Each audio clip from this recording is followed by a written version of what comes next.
ボイストレーナーの鶴さんです。皆さんいかがお過ごしでしょうか。今回の動画はですね、SnowManシリアスミュージックビデオ、こちらを見て歌声分析をしていきたいと思います。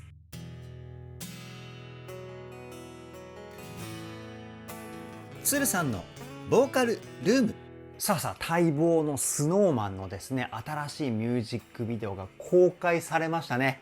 前回の SBY 以来なので約半年ぶりでしょうかね。もう本当にね、僕はね、今かというふうにね待ったわけですけれども、ようやくね新しいミュージックビデオが見れるっていうことですごく楽しみにしておりました。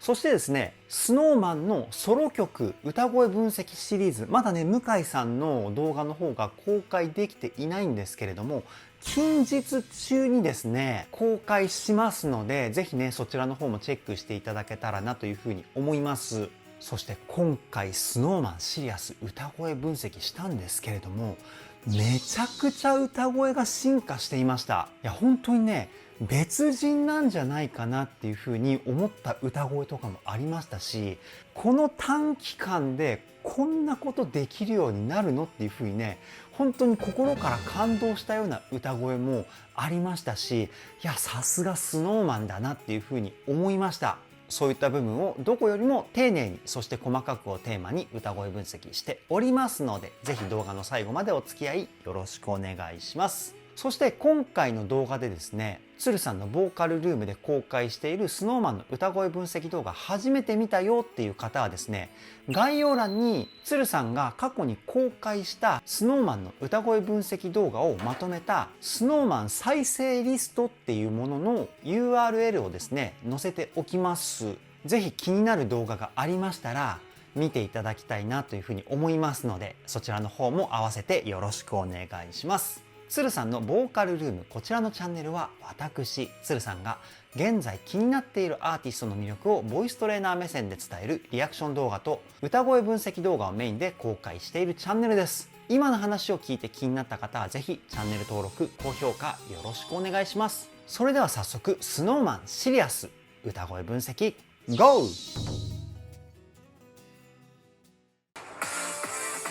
うわかっこいい。うわーいいね。うわめちゃくちゃかっこよくないですか。なんかダンスミュージックって感じのイントロですよね。SnowMan のメンバーは全員ダンスがキレッキレですから、こういうサウンド合いますよね。うわー、続きが楽しみです。いきますよ。あ、いいね。出だし目黒さんなんですね。僕が今まで聴いた SnowMan の楽曲で出だしが目黒さんの曲って初かもしれないです。今回びっくりしてね、歌い出しワンフレーズで止めてしまって申し訳ありません。男らしい声質に息の音が混ざったウィスパーボイス、ものすごい色気ですね。もう一回聴いてみましょう。イエーイめちゃくちゃかっこいい。今の目黒さんの声はですね、胸の中の胸腔共鳴っていう部分をいっぱい響かせた声なんですよ。歌を歌う上で代表的な声を響かせるポイントが3つあります。胸の中の胸腔共鳴、口の中の口腔共鳴、鼻の中の鼻腔共鳴。この3つのポイントの響きをどういう割合でブレンドするかによって歌声っていうのが決まってきます。それぞれ役割があってですね、胸の響きが声の太さだったり、声の響きの増幅ですかね。声を響かせるポイントの中では一番範囲が広いので、ここの響きをですね、いっぱい使うと声がものすごく響くようになってきます。で、口の中がですね、言葉のクリアさだったり、胸で作った響きをですね、口の大きさによってどの程度その響きを外に出すかっていう役割があります。口腔共鳴ですね。で、最後の鼻の中の鼻腔共鳴っていうところは歌声の音色のコントロールだったり、高い声を出す時のアプローチを作るポイントだったりします。で、目黒さんの今回の声はですね、胸の胸腔共鳴がメインで鼻で色気を作ってる、そんな感じですかね。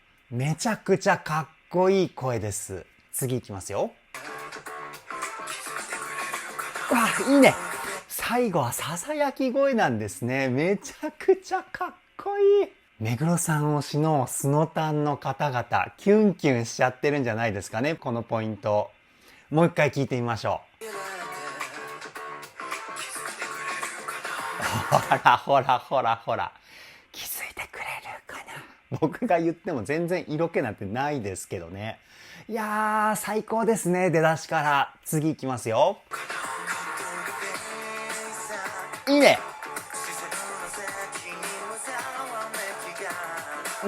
一回ここで止めます。ラウールさんの声。すごくいい意味で軽い声というか優しいタッチが癖になる魅力満載の声ですよね。で、ラウールさんはですね、鼻の中の鼻腔共鳴、こちらをメインで使ってる声かな。正確には鼻がメインなんですけど、口も使っていて少しだけ胸の響きを使ってる。こんな感じの割合だと思うんですけど、めちゃくちゃかっこいい優しい声ですね。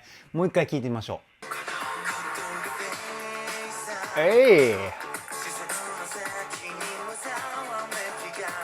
いいね。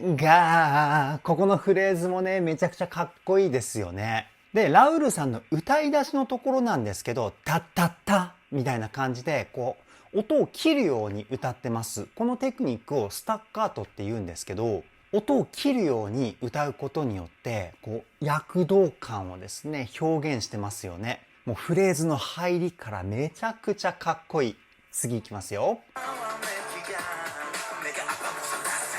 わ、いいね。最後のワンフレーズでめちゃくちゃ激しい声を表現していますよね。前半は優しく、後半は激しくみたいなね、このギャップがたまらないですね。もう一回聞いてみましょう。で、ここのラウールさんの最後の激しい声もですね、ささやき声みたいな声をベースで使ってると思うんですけど、若干ですね、シャウトボイスって言われるビリビリした質感の声も使ってるかなっていうふうに思います。ラララララララみたいなね、大げさにやると。この声どうやって出してるかっていうと、ここにある仮声帯っていうところでビリビリした音を出して、で、声帯では囁いてる声を出してるんですよね。二つの声をですね、混ぜ合わせて出しているっていうね、すごく難しいテクニック使ってますね。それがね、またかっこいいですよね。次いきますよ。いいね。かっこいい声が続きますね。岩本さんのね、この男らしい声がね、僕大好きなんですよね。で、先日ですね、鶴さんのボーカルルームで公開した岩本さんの 7% の歌声分析動画、この動画を公開したんですけど、その時に使っていた声とまた違う声ですよね。かっこいい激しめな声っていうかね。本当に表現力の幅が広いですよね、岩本さんは。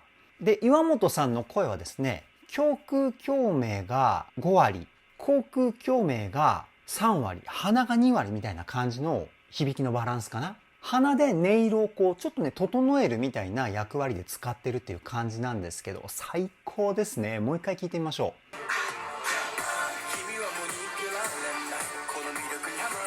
う。いいね。で、僕が今まで岩本さんの歌声分析をして、この声を使ってる時って、ラップで結構この声使ってると思うんですよね。でも今回はメロディーでこのかっこいい声を使ってるっていうね。やっぱりラップってリズムがすごく重要になってくるんですけど、今回のシリアス、めちゃくちゃリズムがすごく効いている曲っていうか、だからこの声チョイスしたのかなっていうふうにね、僕はね、推測するんですけど、めちゃくちゃかっこいい。次いきますよ。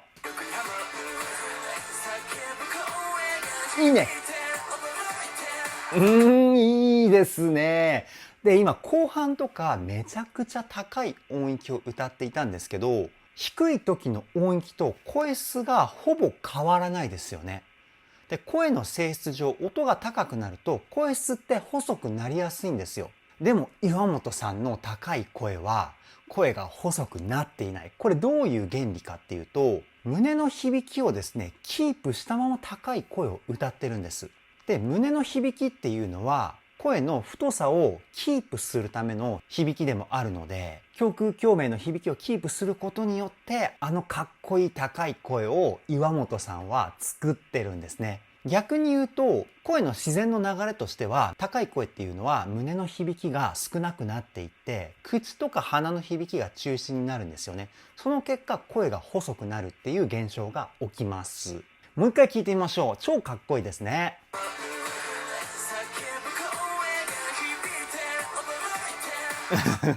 子音の発音もね、めちゃくちゃかっこいいしね。この子音を強く出しているポイントがアクセントって言われる強い音になるんですよ。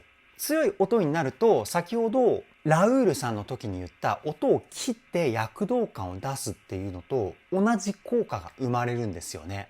もう歌声を聞いてるとね、体が自然に動いてしまうようなノリがありますよね。最高ですね。次いきますよ。うわ、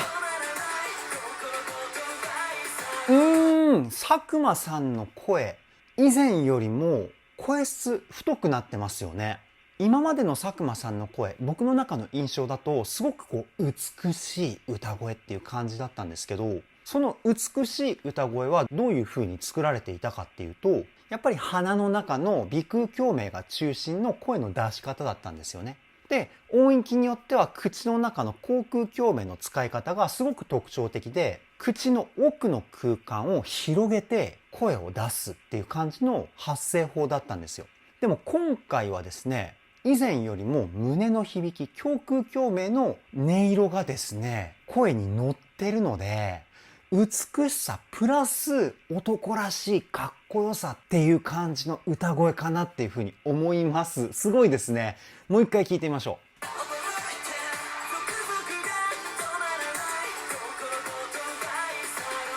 う。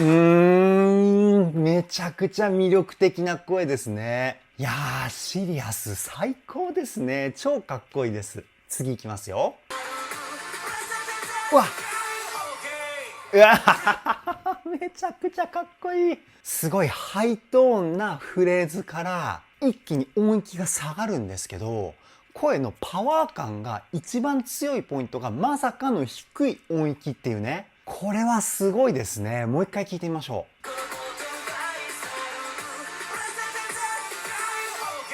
う。ほらほらほら。オーケーみたいなね。ここは言葉のアタック感を強く出すことによってパワー感を生んでるポイントなんじゃないかなっていうふうに思います。OK の「お」と「K」の間にちっちゃい「つ」が入ってるんですよ。トラックとかのちっちゃい「つ」です。このちっちゃい「つ」を間に入れることによって「け」この言葉のアタックがめちゃくちゃ強くなるんですよね。で、ちっちゃい「つ」っていうのは音楽上休符扱いになるんですよ。休符が入った後の音っていうのは子音を強く出した時と同じようにアクセントになります。だからね、最後の OK っていうこのね、ワードがめちゃくちゃ強く聞こえるんですよね。いや、こっからサビかな？聞いていきましょう。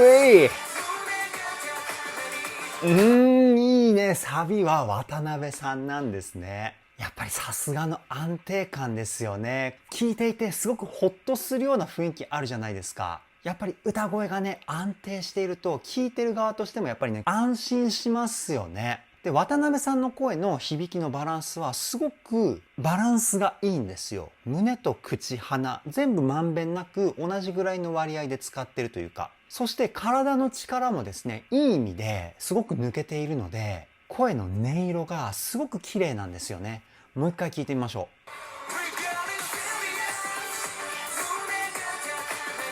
う。いいね。このかっこいいノリはですね、子音で作ってるんですよね。こう前に出るような作業とか家業とか、あと濁点がつくような子音のところをですね、強く歌うことによってこのかっこいいノリを作ってます。次いきますよ。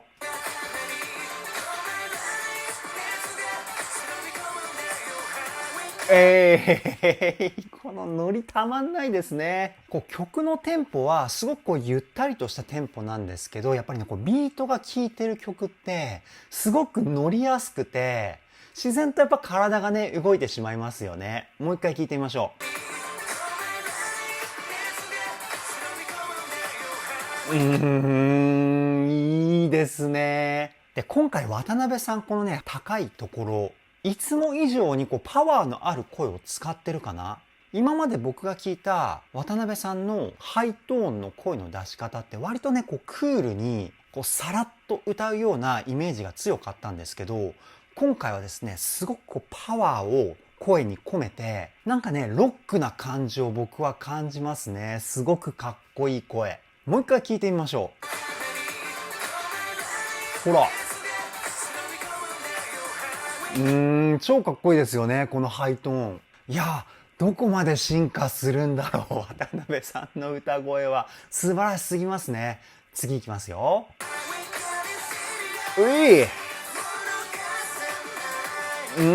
この声は向井さんかな。やっぱりこのハスキーな感じがね、めちゃくちゃかっこいいですよね。で、向井さんはですね、口と鼻が中心の声質作りなんですよね。その中でも口の方が強いかな。だから普段喋ってる時の声の魅力がですね、歌声にすごい乗っていて、聞いていて気持ちいいですよね。もう一回聞いてみましょう。いいな、個性大爆発って感じですよね。すごいいい声。で、声がね、すごくストレートなんですよね。ストレートだからこそ、すごく声の魅力が届いてくるっていうか、そこがね、すごくね、大好きです。次いきますよ。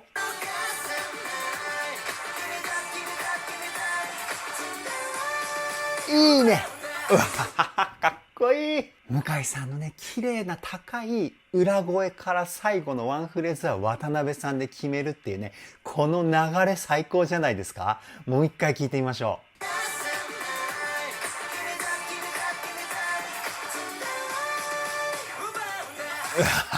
う。いい。すごくいいですね。いや、もうテンション上がりすぎてますよ、僕。超かっこいいですね。次行きますよ。わ、いいね。ラウールさんのラップが来ましたね。やっぱこのね、低音の大人の色気っていうんですかね。めちゃくちゃかっこいいですよね。で、低音になると声の性質上胸の響きが強くなるんですけど、多分ね、自然な胸の響きプラスアルファで胸の響きをさらにこう増幅しているような声の出し方をラウールさん使ってるんですよね。声の厚みが半端ないですよね。もう一回聞いてみましょう。いいね。全体的にスタッカートを使って音を切ってるので、やっぱね、躍動感がすごいかっこいい。次いきますよ。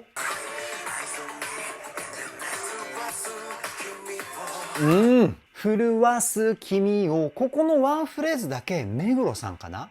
もう一回すいません、ちょっと確認しますね。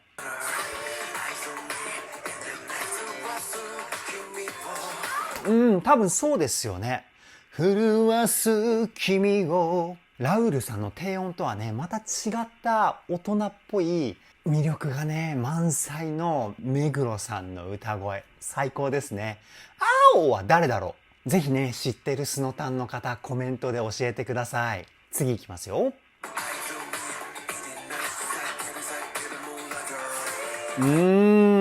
このじわじわ来る感じたまんないですね。めちゃくちゃかっこいい。もう一回聞いてみましょ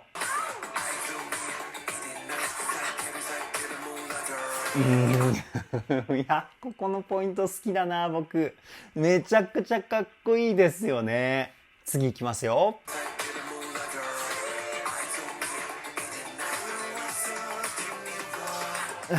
いいね。ここに来てね、やっぱ雰囲気が違う感じのセクションが来ることによって、ぐっとね、こう引きつけられる魅力ありますよね。いや、展開も最高ですね、シリアス。次行きますよ。うわ、いい声。やっぱ安倍さんの声はすごく甘いですよね。優しさがすごく込められた歌声っていうか、で、阿部さんの声はですね、鼻の鼻腔共鳴が中心なんですよね。ラララララみたいな、こんな感じの声質作りなんじゃないかなっていうふうに思います。で、すごくやっぱりね、体の力が抜けてるので、そのリラックスした感じが歌声を聞いてこうホッとするっていうところにつながってくるんじゃないかなっていうふうに思います。すごくいい声。もう一回聞いてみましょう。いいね。やっぱね、こうちょっとだけ鼻声のニュアンスをですね、歌声に混ぜてるんですよね。その混ぜ具合が絶妙ですごくこう温かい優しい雰囲気が心地いい歌声に仕上がってますよね。阿部さんの声は最高ですね。次いきますよ。最後の笑顔が素敵ですね。UFO キャッチャーでこうね、吊るされてるのに、すごくこうニヤッと笑った笑顔が爽やかですね。もう一回いきますよ。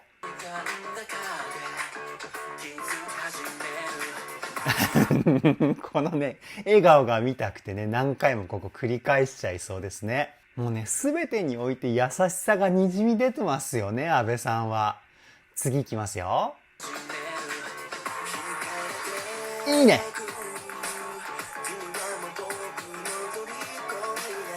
伊達様の声ね、僕大好きなんですよね。伊達様の声はですね、胸の響きと鼻の響き、この2つをメインで使ってるかな。惹かれてくみたいな、こんな感じの声の出し方なんじゃないかなっていうふうに思います。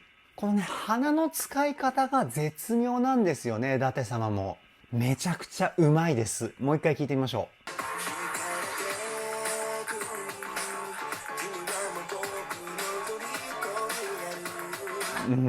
かっこいい声ですよね。で、鼻で声の魅力を作って胸で声を支えているので、すごく魅力的な声で、プラス安心して聞けるっていうね、そういった歌声なんじゃないかなっていうふうに僕は思います。素晴らしい声ですよね。次いきますよ。なるほどね。安倍さん、伊達様、安倍さんっていう流れなんですね。そして実は、すごく、スノタンの皆さんに聞きたかったことがあって、このタイミングで申し訳ないんですけども、伊達様のイントネーションなんですけど、伊達様なのかな？僕ずっと伊達様って言ってたんですけど、どっちかってすごく悩んでいたんですよね。僕もしかすると違うイントネーションで呼んでいたのかもしれないと思ってね。なのでこれを機にスノタンの皆さんにちょっとねお伺いを立てたいなっていうふうに思いまして、ぜひね、伊達様が合ってるのか伊達様が合ってるのかコメントでね教えていただきたいと思います。今まで通りの僕の伊達様が正解だったら1番が正解ですよってコメントしてください。でも間違えていて伊達様が正解だったら2番が正解ですよっていうふうにねコメントしていただけたら僕も分かりやすいと思うので、ぜひねよろしくお願いします。次いきますよ。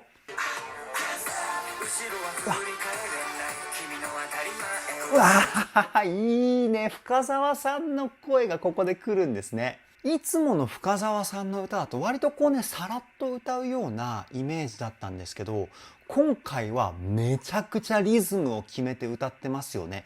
全体的に音を短く切るテクニック、スタッカートを使って音の歯切れの良さを表現していますよね。もう一回聞いてみましょう。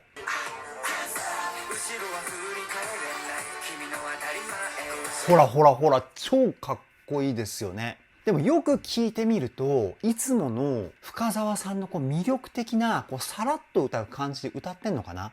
全体的にスタッカートで歌うことによってリズムの歯切れの良さを表現してるけど、深澤さんのすごくいいところはキープしたままの歌声っていう感じですね。2回目聞いてね、そこに気づけました。いや、めちゃくちゃかっこいいですね。で、深澤さんの声はですね、口の中の口腔共鳴、こちらがメインなんですよね。だからすごく人間味を感じる魅力的な歌声っていうか、この深澤さんの声大好きです。次いきますよ。いいね。わ、いい声。ほら、すごく人間味あふれる声じゃないですか、深澤さんの声。やっぱり最高ですね。で、追っかけで入ってる向井さんのワンフレーズもすごくかっこいい。もう一回聞いてみましょ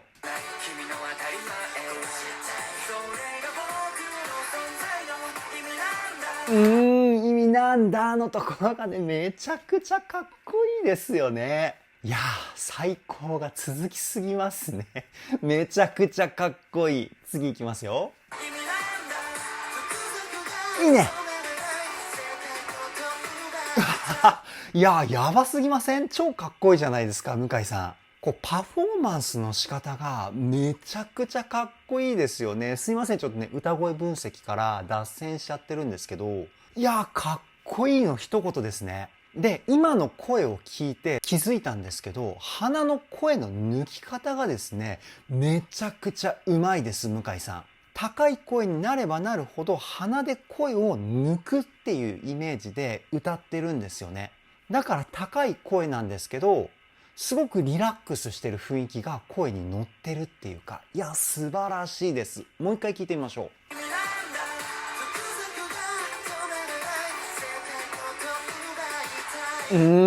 すごくいい声。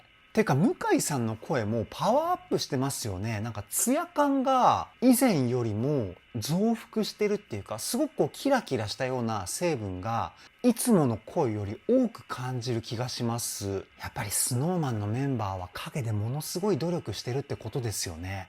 いやー、感動しますね。次いきますよ。うわ、いいね。最後の、OK! みたいな、すごく甘えたような声がたまらないですね。で、その前に歌ったハイトーン。これやばいですね。この声はミックスボイスって言って、地声と裏声の中間の声って言われていたり、地声と裏声を混ぜた声っていう風に言われているんですけど、めちゃくちゃ難しいテクニックなんですよ。そのめちゃくちゃ難しい歌声をですね、あそこまでツヤ感をキープしたまま歌える向井さんの実力、やばいですね。もう一回聞いてみましょう。ほら、うわうわうわうわ、すごいね。なんかすごくパワーアップした SnowMan の歌声をですね、こう立て続けに聞いていて、一番聞いた段階でもうテンションがピークかなって思ったんですけど、今ね、それよりさらにテンション上がってますよ。めちゃくちゃかっこいいし、めちゃくちゃ素晴らしすぎますね。じゃあ次行きますよ。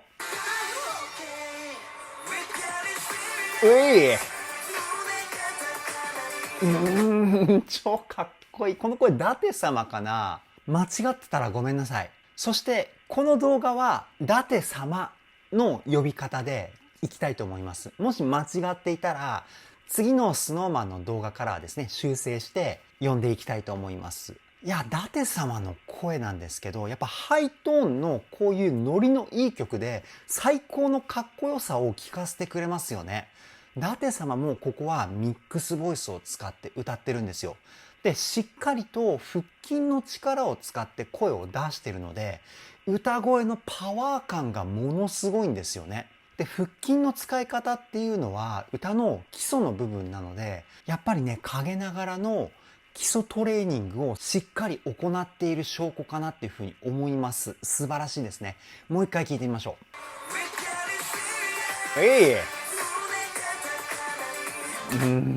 かっこいい。いや、このかっこよさはなかなか表現できないですよね。ミックスボイスで、しかも全体的にスタッカートだったり、子音を強く歌うことによってアタック感を前に出して、なおかつ必要以上な力が体に入っていないんですよね。だから生まれるこの声なんですよ。いやー、素晴らしい。次いきますよ。この音の下りもね、こう少しこう寂しい感じの雰囲気を表現してるっていうところが、僕はね、すごく魅力的かなっていうふうに思います。いやー、すごいね。表現力もね、化け物レベルですよ、伊達様は。もう一回聞いてみましょ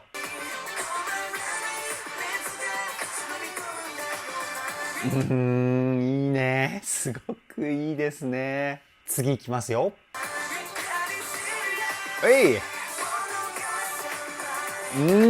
で、この声は岩本さんかな。いや、岩本さんも高い声になっても低い声とほぼ同じぐらいの声質を表現しているじゃないですか。これもね、ものすごい難しいテクニックなんですよね。先ほども言ったように高い声になればなるほど声の自然な流れとしては声質が細くなるのが普通なので、少しくらいは声質がね細くなってもいいんですけど、岩本さんはすごい高い声でも胸の胸腔共鳴の響きをキープして歌ってるので、安定感はすごいわ、声質は変わらないわでね、ものすごい声なんですよ。もう一回聞いてみましょ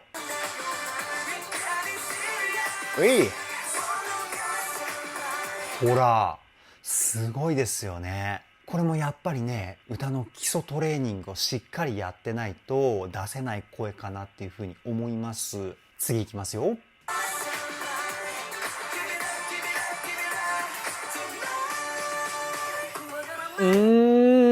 やっぱりサビの最後のこうハイトーンの裏声のところね、ものすごく好きですね。最後の裏声も岩本さんかな。で、裏声もですね、胸の響きをしっかりと使ってるんですよね。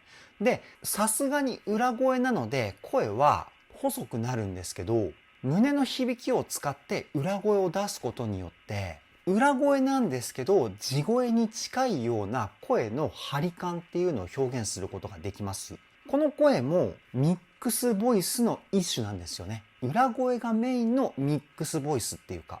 もう一回聞いてみましょう。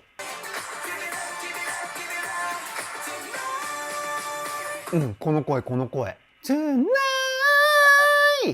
みたいな。僕はね、岩本さんほどうまくはないですけど、普通の裏声だとTonightみたいなこうふわっとした感じになるんですけど、ここに胸の響きをプラスすることによってTonightこうちょっと地声っぽい感じのニュアンス出てきますよね。このテクニックをね、岩本さん使ってるんですよね。やっぱりサビの最後なのでインパクトのある声を持ってきた方がいいと思うので、もう最高にぴったりの声チョイスですよね。次いきますよ。いいね。ここで美しい佐久間さんの声が来るんですね。少しね、寂しいような感じの曲調とメロディーなんですけど、そこに佐久間さんの美しい声が来ることによって、とってもこう儚いような雰囲気が表現されてますよね。そして佐久間さんが乗ってるのはドラゴンかな？ちょっとね、ファンタジーっぽい感じですね。もう一回聞いてみましょう。いいね。でもここのポイント、佐久間さんが鼻の響きをメインで使ってるっていうのが分かりやすいような声を使ってくれてますね。ちょっとだけ鼻声のニュアンスが声から感じ取れるポイントっていうか、次のフレーズでも同じ声使ってくれてるかな？言ってみましょう。ほら。今のもそうですね。ちょっとだけ鼻声のニュアンスを多くここでは使ってるんですね。鼻声のニュアンスを多めに入れることによって声の雰囲気が丸くなるんですよね。こう優しい感じが増幅するっていうか。もう一回聞いてみましょ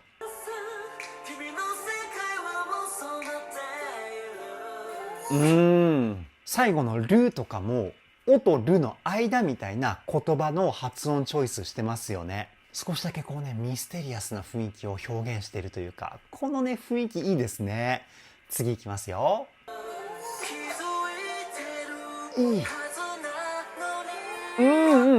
安倍さんが先ほどとは違った声を使ってますよね。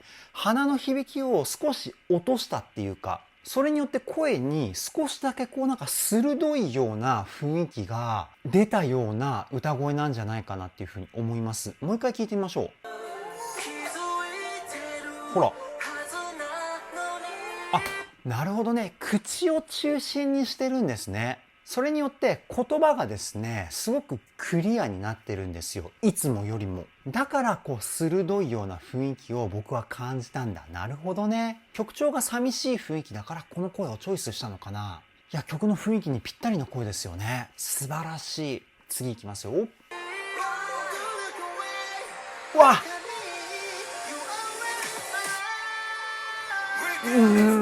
かっこいいね、向井さん。向井さんのバックには炎の翼ですよ。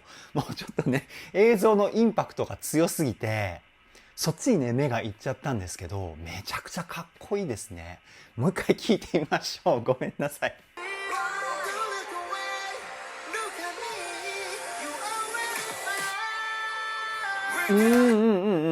ここでは先ほど使った鼻の響きはあんまり使っていないですよね。口と胸中心なので、声のキラキラ感は先ほどよりも少ないんですけど、声のパワー感だったり、気持ちを込めてるっていう雰囲気がすごく伝わってくる歌声かなっていうふうに思います。情熱の炎っていうことかな。映像の雰囲気と歌声から推測するとね。いや、それにしてもめちゃくちゃかっこいいですね、このシーン。次いきますよ。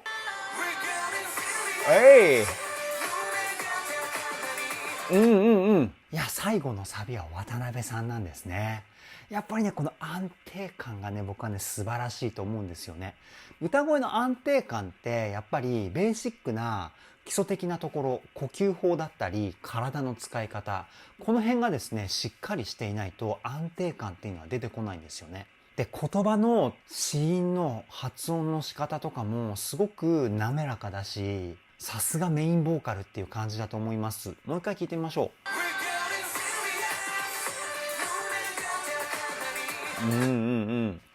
で、リズム感もね、完璧だしね。いや、すごく音楽知識も高いんじゃないかなっていうふうに僕は推測します。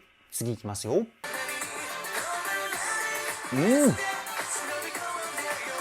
で、このタララタララのところも、最初のタララ、ちっちゃいつ、タララみたいな感じで歌ってるんですよ。だから1回目のタララよりも2回目のタララの方が音が低いんですけど、そっちの方がこうインパクトのあるフレーズになってるんですよね。もう一回聞いてみましょう。ほら。こうレースがのところですね。こうちっちゃいつ、休符を入れることによって、聞かせたいフレーズをコントロールしてるっていうのもものすごいテクニックですよ。さすがですね。次いきますよ。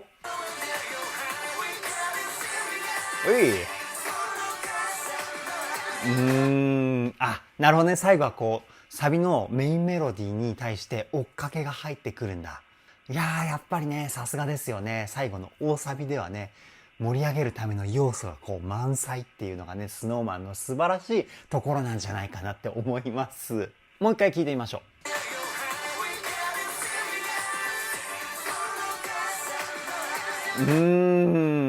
で、今の声は佐久間さんなのかな？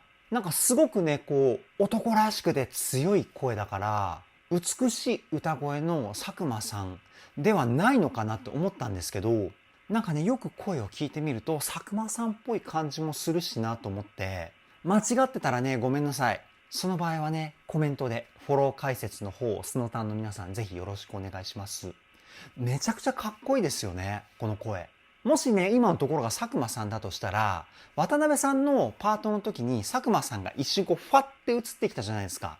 あれが次は佐久間さん歌うっていう合図だったのかなっていうふうにもね、思います。次行きますよ。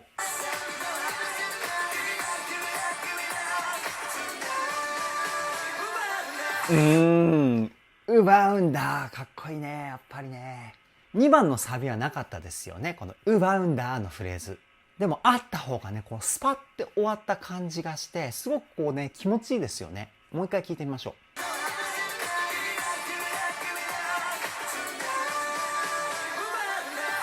う。かっこいいかっこいい。いいね。で、次は目黒さんなのかな？行ってみましょう。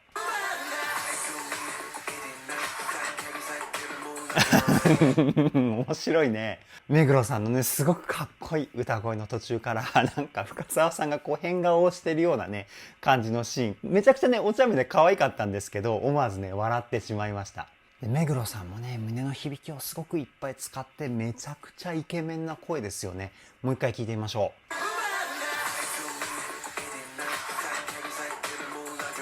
う。いいですね。今回の目黒さんの声は全体的に息の音が混ざってるウィスパーボイス使ってますよね。すごくね、こう耳元で囁いているような雰囲気がして、それがね、すごい男らしい色気になって表現されてる歌声っていうかね、最高ですね。次いきますよ。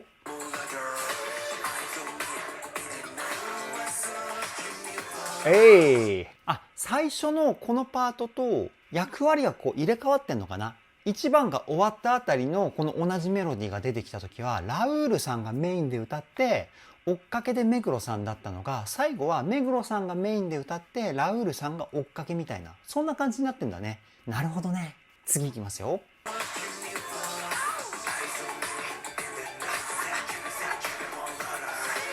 あれ、ここラウールさん歌ってるかな。なんかラウールさんの声に聞こえたんですけど、もう一回聞いてみましょう。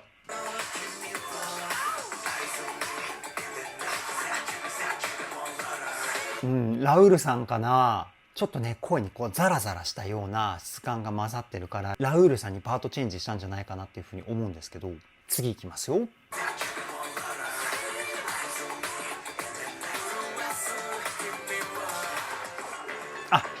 ここで終わりなわけだ。なるほどね。でもせっかくなのでね、最後まで見ていきますよ、今回も。